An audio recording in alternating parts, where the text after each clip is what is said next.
बोला गया है कि सर ए और बी हैं, उनकी दैनिक मजदूरी आपको दे रखी है। दैनिक मजदूरी मतलब एक दिन का इतना रुपया ए को मिलता है और एक दिन का इतना रुपया बी को मिलता है। ए एक निश्चित कार्य को पूर्ण करता है और कुल वेतन आपका 63 रुपए मिलता है। ए का कुल वेतन 63 है और बी समान कार्य को पूर्ण करता है और उसे 75 रुपए मिलते हैं। ठीक है। यदि वे दोनों एक साथ काम करें तो उनका कुल वेतन कितना हो जाएगा? आप मुझे बताइए कि यार एक दिन का वेतन कितना है, एक दिन का कितना रुपया मिल रहा है दोनों को मिलाकर? वन डे का जो वेज है, मजदूरी है ए प्लस बी की, कितनी आ रही है? बोले गुरुजी 3.5 रुपए और 2.5 रुपए, यानी कि 6 रुपए आपका दोनों का एक दिन का आपका क्या आ रहा है? खर्चा आ रहा है, मजदूरी आ रही है भाई। ठीक है सर। तो आप मुझे बताओ कि 3.5 रुपए अगर 63 रुपए मिलते हैं तो उसने कितने दिन काम किया होगा? तो ए ने कितने दिन काम किया है? ए का समय निकालना होगा। तो सर आपने बताया था पहले भी कि 3.5 को 7/2 लिख सकते हैं, यानी कि ए के द्वारा किया गया काम 18 दिन। Very good. यानी कि ए के द्वारा किया गया काम 18 दिन है। तो ए 18 दिन में काम करता है, 18 दिन काम करता है। और बी कितने दिन करता है? बी का बता दो सर। 75 5/2, यानी कि बी का कितना निकल कर आ गया? 30। तो बी 30। टोटल वर्क कितना हो जाएगा? टोटल वर्क आप मान लीजिए 90। तो ए की एफिशिएंसी कितनी हो जाएगी गुरुजी? प्लस का 5। बी की एफिशिएंसी कितनी हो जाएगी गुरुजी? प्लस का 3। चलिए सर, यहां तक आप में से किसी को कोई समस्या तो नहीं है ना मेरे प्यारे विद्यार्थियों? आप मुझे बताएं। चलो मैं आपसे पूछना चाहता हूं कि ये बताओ कि दोनों मिलकर 90 काम को कितने दिन में करेंगे? तो 90 काम को दोनों मिलकर 8 की एफिशिएंसी से सर करने वाले हैं 45/4 दिन में। तो कितना खर्चा देना पड़ेगा? क्योंकि एक दिन का तो 6 रुपए लेते हैं, तो इतने दिनों का कितना लेंगे? 6 से गुणा कर दो सर। तो 45/4 गुणा 6। तो इसको हम सॉल्व करेंगे, ये हो जाएगा अपने पास 67.5। Option number A. बोला गया है कि किसी वितरण का आपको जो माध्य दे रखा है, यानी कि माध्य होता है आपका x बार बराबर 30 और ये मानक विचलन आपको दे रखा है सिग्मा जो कि होता है 18। तो आपका विचरण का गुणांक पूछा गया है। तो विचरण गुणांक मैंने आपको कल ही बताया था और अब रोज बता रहा हूं, आज सुबह भी बताया था। वो क्या होता है सर? स्टैंडर्ड डेविएशन अपॉन माध्य गुणा 100 होता है। यही आपका क्या होता है? विचरण गुणांक होता है, कोफिशिएंट ऑफ फ्रैक्शन होता है, कोफिशिएंट ऑफ वेरिएंस होता है। यानी कि ये 18 हो गया सर, ये आपका 30 हो गया इंटू 100। तो यानी कि आपका जो उत्तर आएगा वो आएगा 60%। चलिए, तो 60% आपका राइट आंसर होने वाला है। मेरे प्यारे स्टूडेंट का आंसर आ चुका है। जैसा कि ये क्वेश्चन आपको दिख रहा है कि आपको a प्लस बी का मान निकालना है। कैसे निकालोगे मेरे दोस्तों? आपको बता देता हूं कि आपने क्या दिमाग लगाया, सच बताइएगा। आपने दिमाग क्या लगाया इस क्वेश्चन को करने के लिए? आपने वैल्यू पुट से भी इस क्वेश्चन को किया जा सकता है, आपको मैं जानकारी दे देता हूं।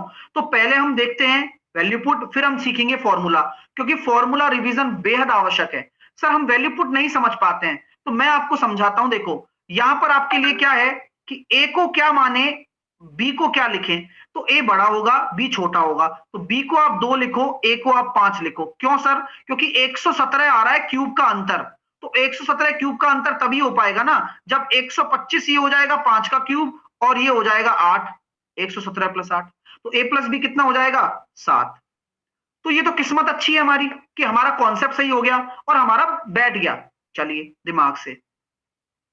चलिए, अब फॉर्मूले भी रिवाइज कराना बहुत जरूरी है। अगर मैं वो नहीं कराता हूं तो कोई मतलब नहीं है इस क्वेश्चन का, है ना? क्योंकि फिर ये ऐसा हो जाएगा कि यार मैं तो अपने हिसाब से सेट करके लाया हूं, तो ये तो गलत है ना। क्योंकि अभी हो गया, ठीक है, खुश हो जाओ। नहीं, हमें सीखना है। हमें सीखना है कि फॉर्मूले कौन कौन से उपयोग में आएंगे और हम बिना फॉर्म मतलब बिना वैल्यू पुट के कैसे करने वाले हैं। ठीक है, तो चलिए सीखते हैं बिना वैल्यू पुट के कैसे करेंगे। तो देखो यहां मेरे पास क्या क्या जुगाड़ है सर। मेरे पास ए क्यूब माइनस बी क्यूब पड़ा हुआ है। अब पहले अपना सामान देख लो। यहां पर आपके सर ए माइनस बी पड़ा हुआ है, ओके, और आपको ए प्लस बी निकालना है, ओके। तो बात ऐसी है कि मैं वो लगा सकता हूं ए क्यूब माइनस ए माइनस बी का होल क्यूब, वो हो जाएगा ए क्यूब माइनस का बी क्यूब माइनस का 3ab इंटू ए माइनस का बी। यहां से मैं क्या निकालूंगा? देखो मेरे पास ये पड़ा हुआ है सर, तो 3 तिया 9 तिया 27 बराबर A cube minus B cube 117 minus का 3ab निकाल सकता हूं और a माइनस बी आपको दे रखा है 3। तो 9ab बराबर कितना हो जाएगा आपका? 90। तो ab बराबर आ गया 10।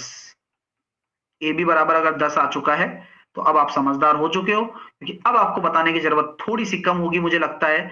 ए प्लस बी का होल स्क्वायर माइनस ए माइनस बी का होल स्क्वायर बराबर क्या होता है? 4ab होता है। याद करिए मेरे दोस्तों, वेरी गुड। ये बहुत जरूरी चीजें हैं यार, मैं ऐसे मजाक के लिए नहीं लिखवा रहा हूं, मैं भी आगे बढ़ सकता हूं लेकिन समझाना बहुत जरूरी है, पेपर में आएंगे तब आप याद करोगे मुझे।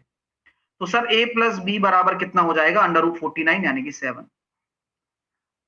मजा आ गया क्या? तो सीखना ऐसे है, क्योंकि यही एक बहाना भी हो जाएगा, मतलब समझ लो ना, एक तरीके से एक बहाना भी है ये कि यार 60 मीटर लंबाई है और 40 मीटर इसकी चौड़ाई है, एक आयताकार पार्क है, दो लंबवत कंक्रीट सड़क। तो ये कौन सा कॉन्सेप्ट है? कोई याद करके बता सकता है? सर ये वही वाला कॉन्सेप्ट है जिस पर आपने हमें काफी सारी चर्चा पहले भी कर चुके हो और आज भी करोगे। दो लंबवत आ गया तो समझ लो कि ये वाला चक्कर है, और आपसे बोला गया है कि ये कंक्रीट सड़क है, बाकी पार्क को लॉन के रूप में इस्तेमाल किया गया है, यानी कि यहां पर आपका ये पार्क है ये लॉन के रूप में काम आ रहा है, ये वाला जो पार्क है वो लॉन के रूप में काम आ रहा है, ये वाला जो हिस्सा है ये लॉन के रूप में काम आ रहा है। अब आप ही मुझे बताइए, और लॉन का क्षेत्रफल इतना है, लॉन का क्षेत्रफल इतना है तो सड़क की चौड़ाई कितनी होगी?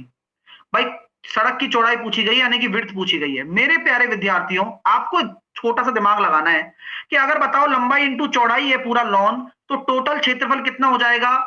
पहले लॉन का क्षेत्रफल तो निकाल लो, रास्ते का क्षेत्रफल 2400।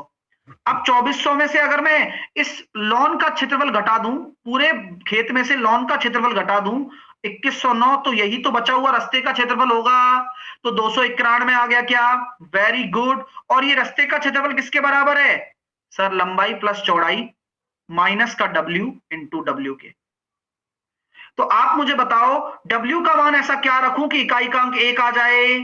तो 3 रखूंगा तो 7 में 9 या 27, भाई 9 सॉरी 7 या 21, यही आएगा, 3 ही आएगा।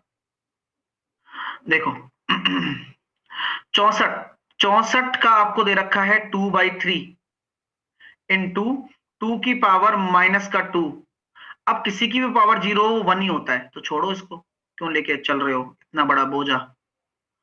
तो 64 का पहले रूट क्यूब निकालो, बोले सर 4 आएगा, और 4 का स्क्वायर 16 आएगा, अब ये 1/4 होता है, तो इसका 4 आ गया, और 4 का जो रूट आएगा वो 2 आ जाएगा आंसर। तो एक डिवीजन जो फॉर्मूला होता है, बोला गया है कि भाजक आपका डी है, भाजक मतलब होता है जो भाग देने वाला होता है, कोशेंट मतलब आपका क्यू है। अब बोला गया है जो भाजक है ना वो क्वोशेंट से 10 गुना है, तो 10 टाइम्स ऑफ क्वोशेंट यानी कि भागफल से 10 गुना है, और शेषफल से 5 गुना है, तो जो भाजक है ना वो शेषफल से कितना है? 5 गुना है। अब शेषफल आपका 46 है, तो शेषफल अगर आपका 46 हो गया तो भाजक कितना हो जाएगा? 230, तो क्वोशेंट कितना हो जाएगा? 23। तो डिविडेंड क्या होने वाला है, यानी कि पूरा का पूरा जो भाज्य है वो क्या होगा? तो मैंने आपको बताया था डिविडेंड बराबर डिवाइजर इनटू क्वोशेंट, यानी कि 529 50 मतलब, और शेषफल 46, तो आंसर कितना हो जाएगा? 5336। तो ये बहुत ही इंपॉर्टेंट कॉन्सेप्ट है डियर, जो भी मैं आपको डिस्कस कर रहा हूं। क्या बोला जा रहा है कि sir tan x plus Y into tan x minus Y बराबर अगर 1 है तो कुछ नहीं, θ1 प्लस θ2 यानी कि आपका कितना हो जाएगा? 2x बराबर 90, x बराबर 45। अब जब x बराबर अगर 45 आ गया गुरुजी, तो अब 45 की वैल्यू आप रखोगे तो ये हो जाएगा sin 30 और cos 60, इसकी वैल्यू कितनी हो जाएगी? 1/4। 1.2 सेंटीमीटर व्यास के एक बेलनाकार पेंसिल के एक सिरे को 1.4 सेंटीमीटर ऊंचाई के शंक्वाकार में छीला जाता है तो निकाली गई सामग्री का आयतन। ये ऑसम क्वेश्चन है, एक नंबर क्वेश्चन है, मजा आएगा इसको करने में, मतलब ये इंटरेस्टिंग भी है और सीखने को भी मिलेगा हमें। ठीक है, तो बताइए क्या आंसर आने वाला है। तो मैं कह सकता हूं कि भाई रेडियस कितनी है, रेडियस कितनी है आपके जो पेंसिल सिलेंडर की टाइप की है, तो 1.2/2 यानी कि पॉइंट का 6 हो जाएगी। हाइट कितनी है? हाइट आपकी कितनी है? 1.4 सेंटीमीटर जो कि लंबाई है। तो आप मुझे बताइए वॉल्यूम कितना रिमूव होगा, कितना छिल जाएगा? Sir pi R square H minus एक कौन पाई आर स्क्वायर एच, तो बचेगा कितना 2/3 पाई आर स्क्वायर एच। मजा आ रहा है क्या? समझ रहे हो ना मेरी बात कि 1.2 सेंटीमीटर व्यास का बेलनाकार पेंसिल है, एक सिरे को 1.4 सेंटीमीटर की ऊंचाई के शंक्वाकार में छीला जाता है और बस निकाली गई सामग्री का आयतन बताना है। तो इतनी हाइट का मैंने छील दिया उसको, हालांकि है तो पूरा ही, तो हाइट तो उतनी रहने वाली है, लेकिन ये कौन बन गया हिस्सा और ये वाला हिस्सा कितना बन गया आयतन, और वही हिस्सा का आयतन निकालना है जितना हिस्सा छीला गया है। तो बचा हिस्सा यही तो होगा, छोड़ दीजिए। तो 4/2/3 पाई की value 22/7 minus R square into H. लगाइए भैया, सॉल्व करेंगे। सर आपने बताया सॉल्व करने का तरीका, 0.2, 3 से काटा मैंने इसको 0.2 और सॉल्व करते हैं। 44 ए आ रहा है क्या? थैंक यू भाई, कर ले।